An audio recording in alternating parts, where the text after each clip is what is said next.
Assalamualaikum warahmatullahi wabarakatuh. Hari ini kita akan belajar tajuk pertama dalam fiqh munakahat. Fiqh tentang pernikahan. Asy-Syariah tingkatan 3. Tajuk pertama adalah al-usratu fil Islam, iaitu kekeluargaan dalam Islam.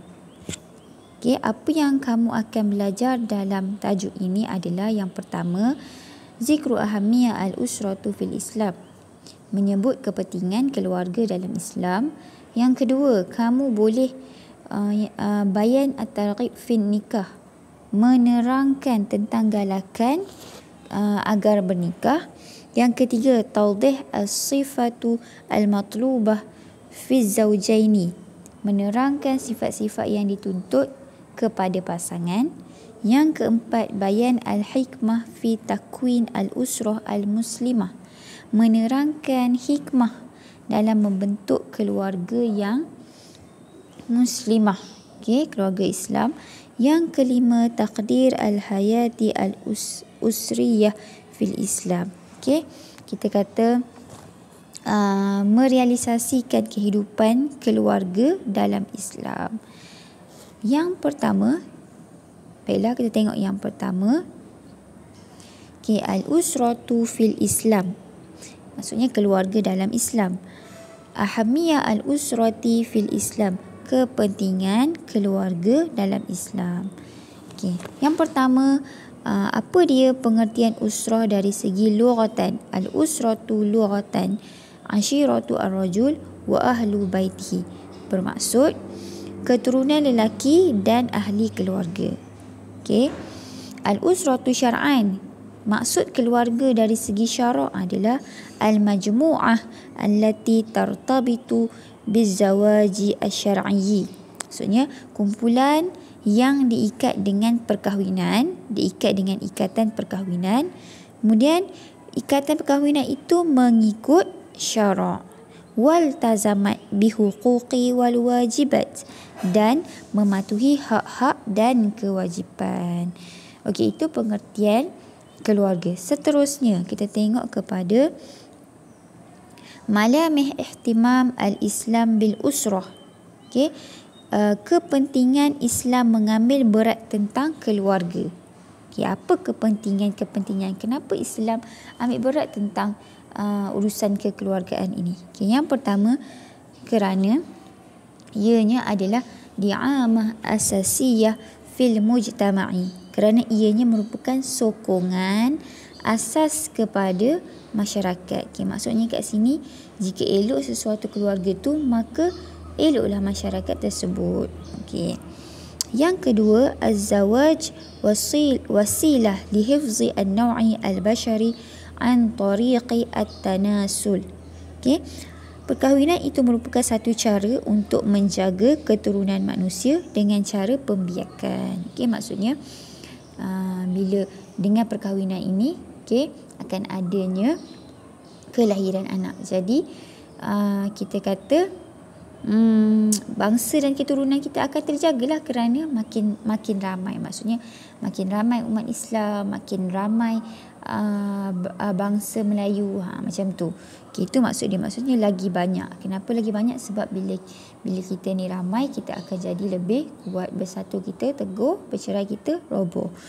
Yang ketiga, syara'a al-Islam huquqan likulli fardin min afradil Islam, mensyariatkan Islam hak-hak kepada setiap individu keluarga, seperti hak at-tawarrus, hak perwarisan, kemudian wal maliyah, harta, wal riayah, maksudnya penjagaan, wat tarbiyah, pendidikan, hatta takunu rawabit al-usrah qawiyah, sehingga menjadi ikatan keluarga yang kuat. Maksudnya bila dah berkahwin, Islam ada tetapkan hak-hak yang perlu dipatuhi. Inilah hak-hak yang saya sebut tadi.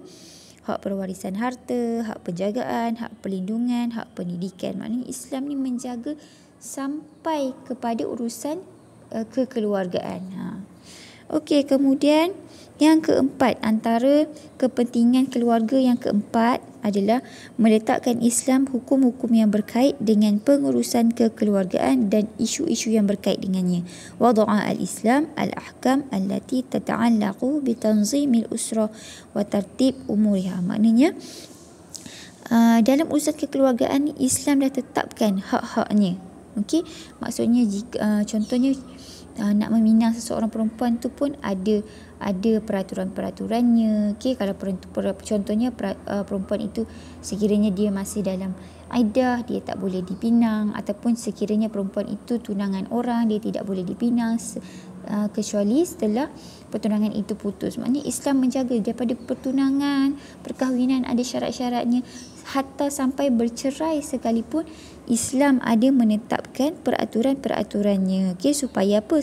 Supaya kekeluargaan dalam Islam ini terurus. Okey, maknanya Islam ni jaga daripada start sebelum kahwin, daripada urusan bertunang itu sampailah dah bercerai sekalipun. Islam betul-betul jaga kita ni sebagai umatnya.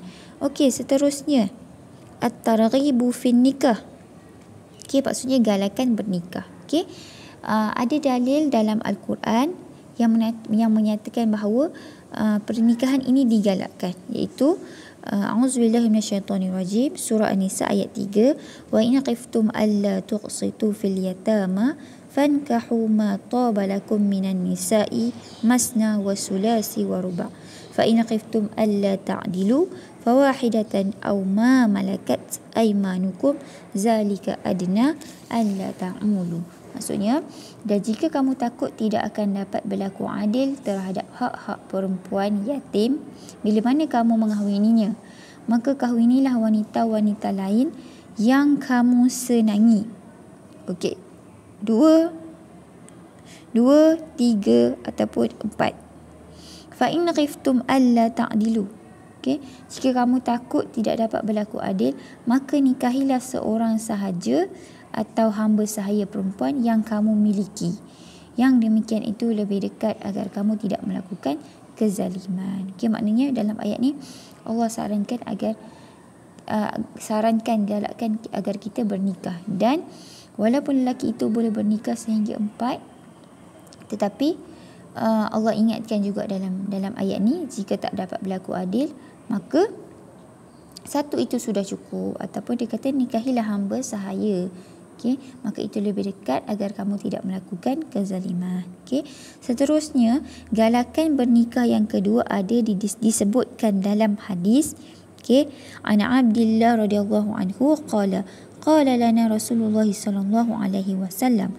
Daripada Abdullah radhiyallahu anhu berkata, Rasulullah sallallahu alaihi wasallam bersabda, ya ma'syara syabab, wahai kumpulan pemuda, man istata'a minkumul ba'ata falyatazawwaj.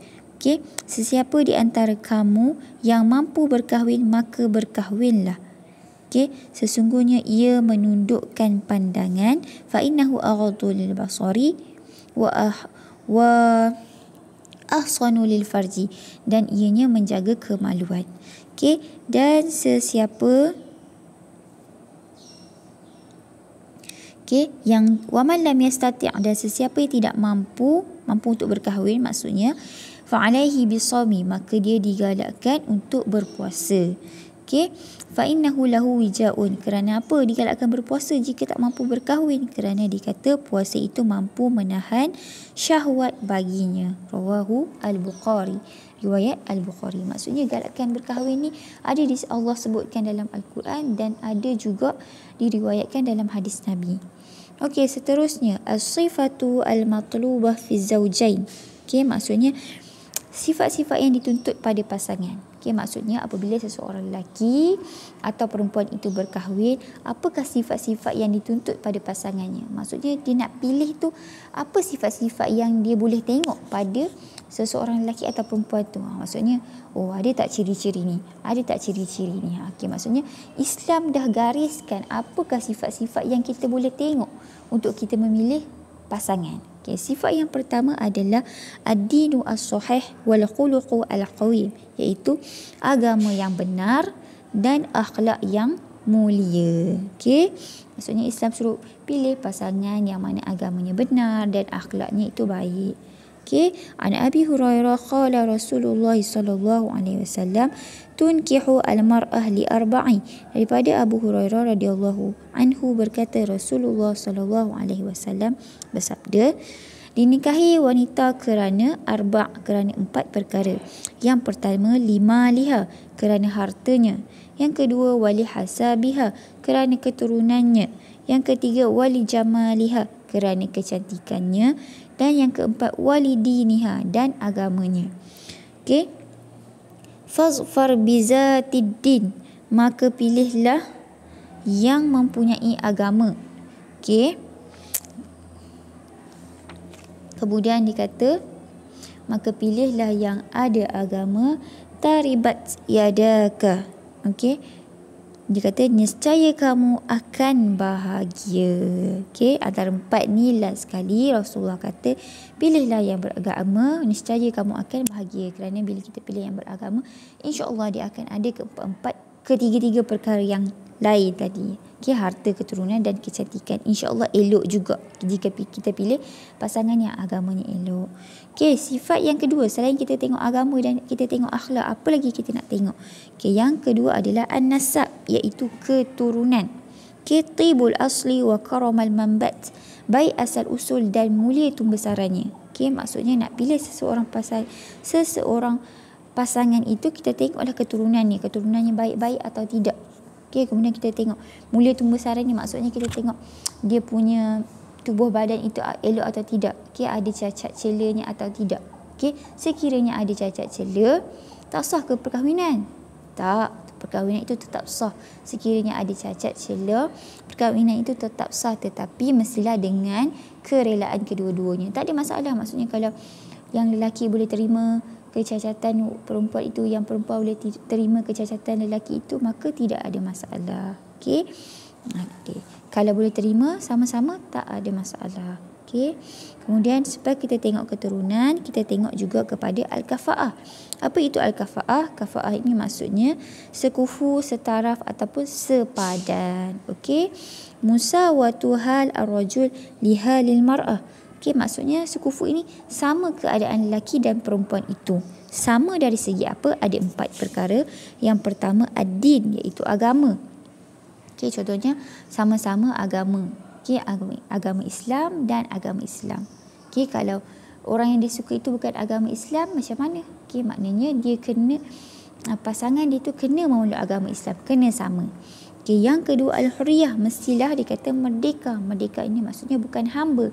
Jika hamba macam mana? Maksudnya hamba itu kenalah dibebaskan dahulu, maka lepas itu bolehlah dikahwini. Kemudian yang ketiga kita tengok keturunan. Okey, sama, keturunan sama. Okey, maksudnya dua-dua tu daripada keturunan yang baik. Sebab kita takut jika keturunannya tidak baik, takut nanti zuriat yang akan terhasil itu juga tidak baik. Kemudian yang keempat, pekerjaan. Dari segi pekerjaan pun kena sekufu. Okey, seelok-eloknya sekufu lah. Contoh kalau ahli perniagaan, carilah pasangan yang pekerjaannya, kita kata pendapatannya lebih kurang sama. Okey.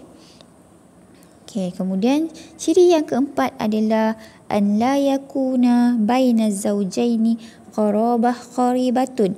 Hendaklah tidak ada antara pasangan itu hubungan yang rapat. Okey, hubungan yang rapat ni maksudnya contoh hubungan dalam keluarga yang sama. Contohnya sepupu dengan sepupu. Sepupu dengan sepupu boleh kahwin. Tapi seelok-eloknya kita elakkan kerana apa? Okey, kerana dikata kat sini hikmatun nikah fil Islam an yarbita alaqah bainal qabail wal usar al mukhtalifah. Hikmah bernikah dalam Islam itu adalah supaya kita mengikat hubungan antara bangsa-bangsa dan keluarga yang berbeza, barulah keluarga itu berkembang. Okey, kalau kita berkahwin sepupu sesama sepupu, maksudnya keluarga itu masih dalam kitaran yang sama. Tapi kalau kita berkahwin dengan selain daripada keluarga kita, maknanya keluarga itu akan berkembang. Okey, tetapi tidaklah saya kata tak boleh kahwin sesama sepupu, boleh. Tapi seeloknya dikata kat sini seeloknya tidak ada antara pasangan itu hubungan yang rapat. Okey, kemudian ciri yang seterusnya adalah al-bikru. Al-bikru ini maksudnya anak dara. Hasu al-Islam ala an yaqtar ar-rijal ar-rajul bikran lizawaj. Islam ini menggalakkan ar-rajul, lelaki itu, yaqtar, memilih, bikran, anak dara, lizawaj, untuk dinikahi. Kerana apa? Li'annaha ad'a ila quwwatis silah, kerana ia membawa kepada hubungan yang kuat dan dawamil mahabbah, kasih sayang yang berkekalan. Seelok-eloknya pilihlah yang anak dara. Yang perempuan seeloknya pilihlah lelaki yang teruna seeloknya. Tetapi kalau dah jodoh dan dia rasa dia boleh terima, contoh perempuan yang umurnya 20 berkahwin dengan lelaki yang 40 ataupun 50, kalau boleh terima tak ada masalah. Tapi Islam galakkan pilihlah yang sama. Anak dara dengan anak dara dengan teruna, macam tu seeloknya. Seterusnya, yang terakhir, al-hikmatu fi takwinil usrah al-muslimah. Apakah hikmah dalam pembentukan keluarga Islam? Kenapa Islam menggalakkan kita untuk membina keluarga? Hikmah yang pertama adalah husul as-sakinah wal mawaddah wal rahmah baina zawjain wa kullu afradil usrah. Mendapat ketenangan. Dengan perkahwinan kita akan dapat ketenangan, wal mawaddah, kasih sayang, wal rahmah, dan rahmat antara pasangan dan setiap anggota keluarga. Hikmah yang kedua adalah insya al-mujtama' al-islami al-qawi, membentuk masyarakat Islam yang kuat. Kerana apa dikata dengan perkahwinan ini dapat membentuk masyarakat Islam yang kuat? Kerana taksir aulad al-muslimin as-salihin, banyaknya anak-anak Islam yang soleh. Sebab tu pentingnya memilih keturunan yang baik supaya terhasilnya zuriat yang soleh, maka masyarakat Islam itu akan menjadi kuat. Ini disebutkan dalam hadis an Abi Hurairah radhiyallahu anhu qala Nabi sallallahu alaihi wasallam, daripada Abu Hurairah radhiyallahu anhu berkata, Nabi sallallahu alaihi wasallam bersabda, kullu mauludin yuladu 'alal fitrah, setiap yang lahir itu dalam keadaan fitrah yang suci. Maknanya setiap anak yang lahir itu fitrahnya suci tanpa dosa. Fa abawahu yuhawidanihi, maka ibu bapanya lah yang menjadikannya yunassiranihi, menjadikannya yuhawidanihi, dia Yahudi, au yunassiranihi, ataupun dia Nasrani, iaitu Kristian, au yumajjisanihi, ataupun dia Majusi, iaitu kaum yang menjebak api. Maknanya setiap anak yang lahir itu ibu bapanya lah yang mencorakkan anak-anaknya nak menjadi bagaimana, yang baik ataupun yang buruk. Rawahu Abu Daud, riwayat Abu Daud. Dan hikmah perkahwinan, hikmah membina keluarga yang dalam Islam yang terakhir adalah al-muhafazatu ala afradil usrah, menjaga anggota keluarga min jarimah az-zina, daripada kejahatan zina. Dengan berkahwin kita dapat salah satu kebaikannya adalah mengelak daripada berlakunya zina.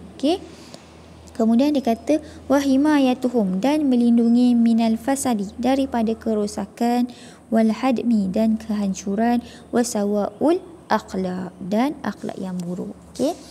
Itu sahaja untuk tajuk hari ini.